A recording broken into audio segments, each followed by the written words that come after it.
मी तुम्हाला जे सांगणार आहे ना बाबा, ना हे कुठं वाचलेलं आहे ना कुठं काय केलेलं आहे, मी स्वतः माझा अनुभव सांगतोय.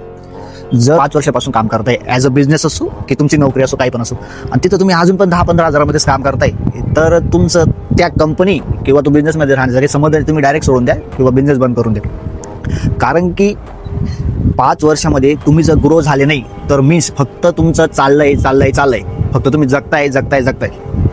मी माझा स्वतः अनुभवाने सांगतो की मी 5 वर्षापर्यंत एक गोल डिसाईड केला होता की आपल्याला 2020, 2025 किंवा 26 जे असेल ते की आपल्या या 5 वर्षामध्ये काही ना काही करायचं गोल होता. तर तुम्ही केलं, जे 100% केलंय. रिक्स घ्यायचाच. तुम्हाला कोणी सांगितलं तुझ्यावर होणार नाही, तू कसं करणार, त्यानंतर जो केलेलं आहे तर ते पुढं कसं करणार. एकच लक्षात ठेवायचं, आपण जिथून आलोय आणि आपण कसं आलोय ते कधीच विसरायचं नाही.